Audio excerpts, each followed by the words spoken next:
আসসালামু আলাইকুম। কেমন আছেন আপনারা সবাই? আজকে আমি আপনাদের সাথে শেয়ার করব নতুন একটা ভ্লগ ভিডিও। আশা করি সবাই আমার ভ্লগ ভিডিওর সাথে থাকবেন এবং আমাকে সাপোর্ট করবেন সবাই। আমি আজকে যাচ্ছি আমার নানির বাড়িতে। আমার এই সেকেন্ড বাসা থেকে আমার নানির বাসা বেশি একটা দূর না। একটা হচ্ছে রিক্সা নিলেই হচ্ছে ১৫ থেকে ২০ মিনিট সময় লাগে।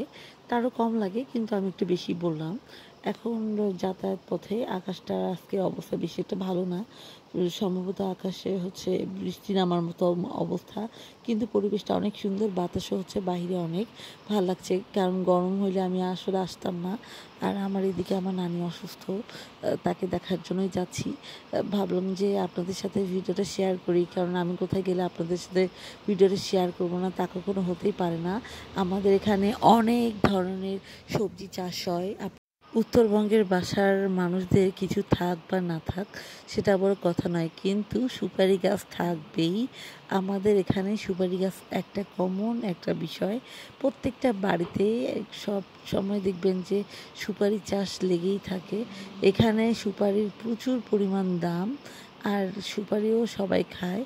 তো তাই এখানকার সবথেকে লাভজনক প্রজেক্ট হচ্ছে জায়গা জমি থাকলে সুপারি বাগান করা।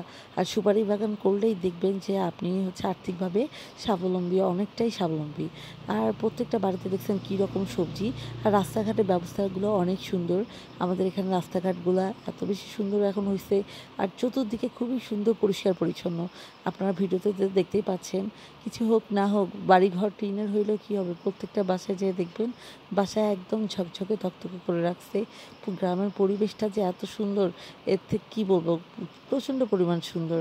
তারা মিশুক যেমনই হোক, কিন্তু একটু কুটনি টাইপেরও আছে। কুটনি টাইপটা কিন্তু আসলে খুব বেশি, বিশেষ করে গ্রামের চার দোকানগুলা খুবই খারাপ মন মানসিকতা। কিছু পাবলিক আছে ওখানে কার বাড়ির কী হয়েছে না হয়েছে সকল ধরনের হচ্ছে গাল গল্প তারা করে যায়, অথচ নিজের বাড়ি কোনো খোঁজখবর নাই।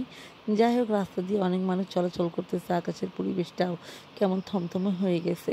আমিও যাচ্ছি, দেখছেন কতক্ষণ সময় লাগে, অনেকক্ষণে কিন্তু সময় লাগে আমাদের হচ্ছে বাড়িতে যাইতে।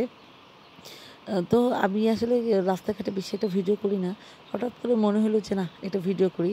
কেমন যেন লাগে, আমার ভিডিও করতে অস্বস্তি হয়।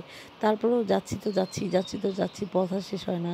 আর এদিকে হচ্ছে আমার সাথে আমার মা যাচ্ছে, তাকে নিয়ে যাচ্ছি। কারণ আমার নানি অসুস্থ, ওনাকে দেখার জন্য। আর কিছু কথা ছিল তাদের সাথে আলাপ করার জন্য যাচ্ছিলাম। তো রাস্তার মধ্যে আপনাদের সাথে সকল কিছু শেয়ার করছিলাম। এখানে পর্যাপ্ত পরিমাণ বাড়ি। এখানকার সেই আমল থেকে শুরু হয়েছে, তার ব্যাটার আমল, নাতির আমল, এখানেই হচ্ছে তাদের বসবাস। ঠিক আছে, কিছু কিছু মানুষ হচ্ছে শহরমুখী হইলেও অনেক মানুষ আছে পুরাতন, তারা হচ্ছে এখন এই গ্রামের মধ্যে আছে, বসবাস করে। তো যাই হোক, আজকে হচ্ছে বেশিক্ষণ ভিডিওটা আর বানাবো না।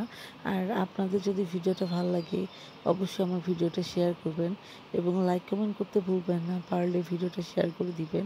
আর আপনাদেরকে আমাদের গ্রামটা কেমন লাগলো অবশ্যই কমেন্ট করে জানাবেন। আশা করি আপনাদের অনেক অনেক বেশি ভালো লাগছে। সবথেকে বড় কথা কী জানেন, যতই গরম হোক না কেন, এখানের পরিবেশটা এত খোলামেলা। এই পরিবেশে এত সুন্দর পরিবেশটা কেউ আসলে মিস করতে চায় না। একটু দাঁড়াইলে মনটা ঠান্ডা হয়ে যায়, কারণ পর্যাপ্ত পরিমাণ বাতাস এখানে দাঁড়াইলে পাওয়া যায়। কিছু হোক না হোক এসির দরকার হয় না, কারণ এখানে বাতাসটা এত পরিমাণ সুন্দর যে এসির থেকে ডাবল টু ডাবল কাজ করে। খুব ভালো লাগলো। আকাশের পরিস্থিতি ভালো না, তাড়াতাড়ি বাড়ি যাই। ভালো থাকবেন সবাই।